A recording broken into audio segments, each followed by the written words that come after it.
Welcome to our next episode of the 5 Moments of Need Performance Matters series. This is Bob Mosier, one of the many co-hosts you'll meet throughout this series. So friends, are you trying to learn more about the 5 moments of need? Maybe how to design for them, implement for them, measure them, and even sell them as an approach to your enterprise. Well, in the Performance Matters series, we will help you better understand the theory and best practices behind this powerful methodology, and offer proven ways to put the 5 moments of need into practice. Welcome, everyone. This is Conrad Gottfredson, and this today is a Leadership Matters podcast. It's my honor to be joined by two of the most remarkable learning leaders on planet Earth. I have an opportunity to meet and to work with groups from organizations all over the world. And for years now, I've had the honor of knowing these two, Honora Whitfield and Katie Coates. Welcome, both of you, and thank you for being with us. Honora, would you introduce yourself briefly, and then Katie? Yeah, thanks for having me, Con. My name is Honora Whitfield. I am the Global Director of Learning at Meta Platforms, formerly Facebook. I lead the team that supports global operations. I've been in learning and development for my entire career, 25 plus years. It's my passion. It's what I was called to do. I'm so excited to be able to chat with you guys today. Really looking forward to it. Back to you, Con. Thank you, Honora. Katie? Hi, Con. Thanks so much for having me. It's great to be here with you and Honora. I'm Katie Coates. I'm Director of Learning at McKinsey & Company, where I look after about 18,000 professionals that provide services internally to the organization, but also to our client service teams. Like Honora, I've been in learning and development for over 25 years, my entire career as well. Love it. Can't get me out of it. Can't pull me away from it. And again, just great to be here with you. Well, it's been my honor to have a front row seat watching both of you lead your learning teams and your organizations from a traditional, learning mindset and focus to a performance-first approach that is stepping into the workflow and taking learning where it's always needed to be and doing a remarkable job at the whole process.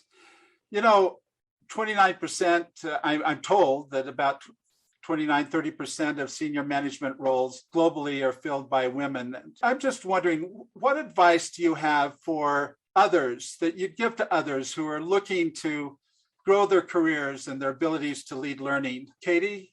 So for me, Con, I think what's really helped me over the years is just having the right mentors and sponsors to help guide me in the whole journey.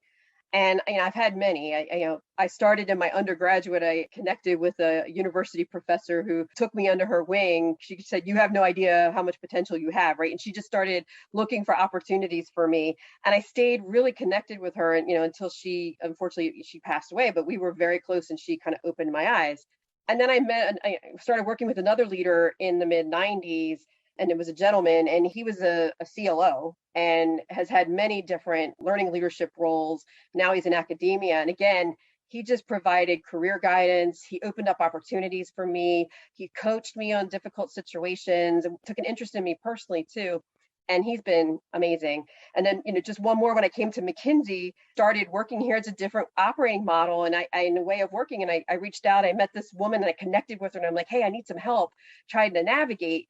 And she's like, oh, sure, I'd be happy. And she just has been someone I still talk to her monthly after 6 years.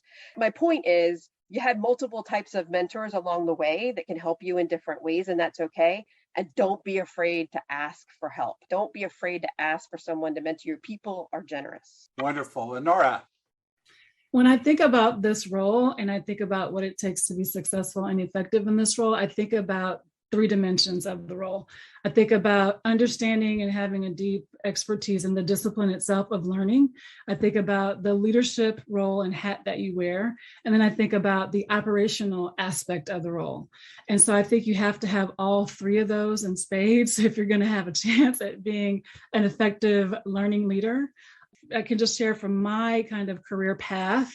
I've probably done each and every role within my organization over the past 25 years. And I think that that's made me like the leader that I am today.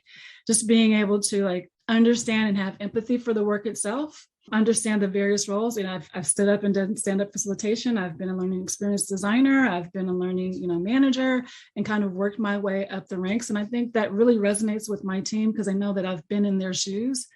So my advice to others who want to be a learning leader, depending on where you are, if you're early career, mid-career, or you're even at director or above level, is to really gain a deep understanding and appreciation for all of the work and the depth and breadth of the work. So if you're early career, spend time doing rotational, get to know all the roles, do stand-up facilitation, do instructional design, go into a project management role, do the data analytics piece of it, really round out your experience kind of horizontally throughout the organization, and then look at, moving up within the various verticals. I think that will make you a more well-rounded learning leader. At least that's been my path, and it's worked well for me. Brilliant. So let me just share an observation I've made with my association with both of you. I also find that both of you are caring leaders. That is, you care about the people with whom you work. Those that you lead, you champion them. You really are genuinely, and that is felt. Katie, you've been lifted. You talked about being lifted, but you lift others. I just would like to know kind of your thoughts about that element of leadership, the connectedness and the caring side of the people who make up your team. Honora? Yeah, I think it's important I feel personally committed to caring for the whole person, and not just the work side of the person or the business side, but their people, their individuals, their mothers and their father. Even through the course of the pandemic, we got in touch with more of the personal side of the individuals because we're all working from home. You've got kids running in on Zoom meetings, and you really had to, and a lot of the struggles and challenges that our team members were facing, they brought them into our meetings because they were coming down with COVID, or their parents were coming down with COVID, or their kids were coming down with COVID. And so you really, as leaders, it's important that we care about the whole person. And we're always focused on what's doing best for them from both a personal and business perspective. And when I'm mentoring individuals on my team, I'm mentoring them not for the job that they're doing today. I'm mentoring them for the job that they want to do tomorrow, whether that's on my team or on another team, whether that's in our organization or within another organization. I just find that you get the most out of people when you care for them on a personal level. Yeah, and I kind of look at it as, been doing this for such a long time. It's my obligation now to help the next generation of learning leaders get there. So I spend a lot of time mentoring some of my junior colleagues. I just got 2 of my specialists get promoted to managers, and they have significant roles. And I'm so excited for them of the opportunities that are ahead for them. I can't tell you how happy I am about that. But it's just constantly working with them, looking at the talent. And, I've even helped people kind of figure out, do you want to stay kind of where you are, or do you want to look at other opportunities outside of where you are? What's the right role for you as a professional and as an individual? So again, it's this obligation to build the next set of learning leaders, and how do I set people up for success? I have a good friend who once said to me, he said, it's not the role of the leader to maintain the status quo. And both of you been involved the last few years in significant ways, challenging the status quo as it relates to learning, moving to performance first, looking beyond traditional learning and bringing your team to another place, which is a huge management change leadership requirement. As you've been shifting and helping your organization shift from learning focus to a performance first focus, what are some of the barriers you faced and some successes that you found in that journey? Katie, do you want to start, and then Honora? Sure. So I think, like you said, Con, in organizations, kind of in-person learning is still a very traditional, very loved method of learning. It really is. And we're no different. In-person learning meets a really big need for us in terms of community, connection, celebration, that transition, the leadership mindsets, and it's what our people really love, and it's what they think about learning. And there's a lot of misconceptions, I think. Performance support, there's so many different definitions of it, and there's misconceptions about what it is and what it can and can't do. So that's some of the things we've been kind of working through. And how we're doing it is, Honora, we were talking about this, the speed of change and how everything changes. You can't possibly learn everything you need to in an in-person classroom program. You can't, right? And so trying to open up the aperture to other ways of learning and learning in the workflow. And I think some of the things that we've done is, we found a couple leaders that are really willing to take a risk, that like this idea, this notion. We talked to them about it. And, we started with a project. We picked something that wasn't, too high profile, too high risk. And we're like, let's do this. Let's learn from it, experiment. And we're in that crawl phase, of the crawl, walk, run. And we did that. And we had great success with that project. We learned a lot from it, had a lot of high results. And now we've moved where another organization of 3,000 people saw what they did and the results that they have. And they're like, we want that. And so we just worked with another group to build a digital coach for a group of 3,000 people to provide consistent processes and access to learning in the flow of work. And they're excited. And I just had a call today with yet another group that heard about that one, and now they want it. So I think it's that experimentation, finding the right projects, showing success, and that's building on performance support in the organization. There are a lot of barriers. There are a lot of obstacles. There are a lot of objections. I like to think of them in terms of like technical obstacles and challenges, and people challenges and barriers and process, if you will. I'm going to probably spend most of the time on the people part, because I think that's probably something that we don't often think about when we're trying to transform an organization. So I think that the barriers or the challenge with implementing performance support and workflow learning is that some senior leaders have never heard of it before. What's this 5 moments of need thing? What's workflow learning? What's learning in the flow of work and performance support in 2 clicks and 10 seconds? And also some of our internal team members have never heard of it before, right? So there's this huge change management effort that you're really embarking upon. Once you kind of sell them on the benefits of all of this, they get it and they want it, and they want it yesterday. It comes with a price tag, and you can't do it overnight. So those are other barriers, right? So how do you get the funding, and how do you prove the ROI for it? Once you are able to get the funding, and then you're trying to set realistic expectations on what it's going to take and how many resources you need and how much time you need before you're going to have it in place and you're going to reap the benefits of it. And so I think that those are just things that you have to be really explicit about, and really take the time to do it and do it right, and not overpromise and underdeliver, and to really take your time with the road mapping. I'll probably talk about this a little bit later, go into more detail, but I think that again, it's selling them on all of the benefits, setting realistic expectations that it cannot happen overnight, and then choosing one thing at a time to go and implement. And that's what we've done. We have 5 or 6 components in our technology architecture. We're focusing on basically one per year, every 12 months, to get that in, get it done really well, get the adoption that we're looking for before we move on to the next solution. What has impressed me as I've watched you working with your team, Honora, is that you're not only bringing, your leadership along, your team along, and then looking out to the organization and preparing them, but you're also preparing your team to be able to scale, knowing that you've got to do things differently to be able to meet the challenges of today. And so, in the last 2 years, you've made tremendous headway on learning content management and single source publishing and getting that system in place. I think you've been breaking through some of the roadblocks, many of the roadblocks that organizations have stumbled into and onto and lost their way. Yeah. But it's been impressive to me, the degree in which you've been laying the foundation. You're crawling and walking, but at some point you're going to be able to run, because of what you're doing. And that leads me to both of these learning leaders folks have been in pursuit and are in pursuit of their PhDs. Honora, you've been focusing on an area that is fundamental to being able to lift an organization. Would you just share a little bit about that and why you personally been going after a PhD? And then Katie, if you just report on your journey and where you are right now. I'm getting an EDD, an educational doctorate in learning science and technology at Pepperdine University. go Waves. And I've been on this journey for a few years now. The reason why I wanted to pursue the degree is because I wanted to have a deep knowledge of learning as a science. And I wanted to understand it from a scientific perspective, how people actually learn.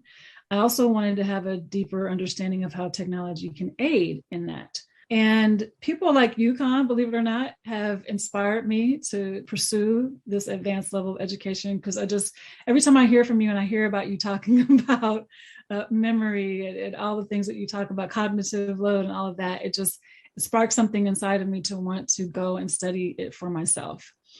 And I also wanted to take more of an evidence-based approach to developing learning strategies, especially at the organizational enterprise level. So, you spend a lot of time in doctoral programs reading a lot of research, reading a lot of case studies, talking to a lot of people, interviewing a lot of people about their experiences and what's worked well and what hasn't. And so as learning leader, when you're working for-profit organizations, you can't do a lot of experimentation. You really have to have confidence in your approach and what you're going to be going after.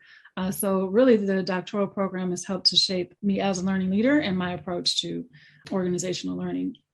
My dissertation is on knowledge management, inter-organizational, multi-directional knowledge management. And it's basically based on the meta learning platforms use case. We outsource a lot of our work. We, in this particular use case, we're working with over a dozen vendors all over the world, tens of thousands of learners. And so it's all about looking at how knowledge management needs to propagate within the enterprise kind of horizontally, but also vertically to companies that you may outsource work to. And then how you need to close that feedback loop and how you need to get some of that knowledge back from those suppliers back into your organizations. It needs to be two-way, multi-directional. And I just believe that knowledge is the firm's, intellectual capital. And, we need to be able to retain it. We need to be able to share it. We need to be able to grow it within the organization. And that's what gives us our competitive advantage. That's what keeps us on the leading edge in industry. So I think it's a critical element for any for-profit organization. That's the reason why I'm studying it. I also have an MBA. So half of me is like a business person and the other half of me is a learning person. And so it's the perfect marriage of those two things, because I've always everything I've done has been in workplace learning, not in academia. So it's all about how can we develop the talent that we have in our organizations to help us to achieve business goals. And so everything that I do is really in service to that. Thank you. Katie?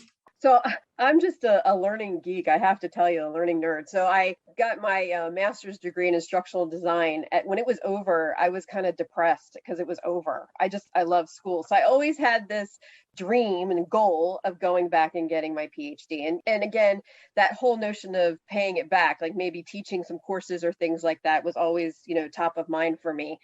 I just did my oral defense on Monday, so I'm a little excited, okay, on Monday. So I will be able to call myself doctor in a few months here, but I've technically finished.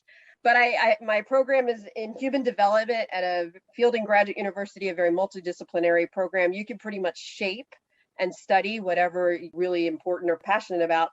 And right at the time when I had start honing in on my dissertation, I was working on a performance support project. And again, Con and Bob kind of inspired me to take a look at this, right? We had such great results, and I couldn't figure out if we could get such great results, why weren't more organizations doing this? I found some survey data that 21% of the 250-ish people that were surveyed claimed to be doing performance support. I'm like, well, why aren't more people doing this? So I focused on the adoption of performance support. I spoke with 17 amazing organizations that gave me a lot of insight and information about, their decisions to bring in performance support in some of the early adoption phases that was then synthesized into my report out. And it's just been an incredible, incredible journey. I'm very excited that I'm finally done. And Honora, I'll be in your corner to help you get through it. I need all the help I can get, Katie. I'll take you up on that offer. Well, I have no doubt that you will be there. I do know that you are busy. Both of you are. And so thank you for taking time from the important work that you're doing and sharing some thoughts with us in this podcast. again, I just want to say, I don't know two more remarkable leaders, and it is an honor to be your friend and to be able to associate and to see what the two of you are doing. Any last words to our friends who are listening in? I would say just do it. Don't hold back. Just get started and do it. It will unfold and happen. It's not as crazy. Well, Honora, maybe it is in your case because we were talking about how complex it is. But you can do it. You can actually bring performance support into your organization and make it work. Yeah, I would just echo that. Plus one, just do it. You can do it low tech. You can do it high tech. You can do it anything in between. It is how people learn. They need scaffolds. They need more knowledgeable others around them. Just get in there, experiment, test the waters, reach out to others who are doing it and who have been successful, learn from their experiences. We're all here to help you in this kind of community of practice, if you will. And I'm looking forward to hearing your stories. If there's a way for you to kind of share what you're doing, I'd love to hear it. Thank you both. And thank you for listening in on this Leadership Matters podcast. We'll, I'm sure, be hearing more from these two amazing leaders. Thank you both for joining us. Thanks, Con. Take care. Bye. Well, that's it for this episode of the 5 Moments of Need Performance Matters series. We look forward to future conversations around how to best put the 5 moments of need into practice. We welcome your feedback and can be reached on Twitter using my Twitter handle at BMOSH, as well as our 5 Moments of Need website, which is www.5momentsofneed.com. We hope you're finding these helpful and will subscribe to future episodes. Have a great day, friends.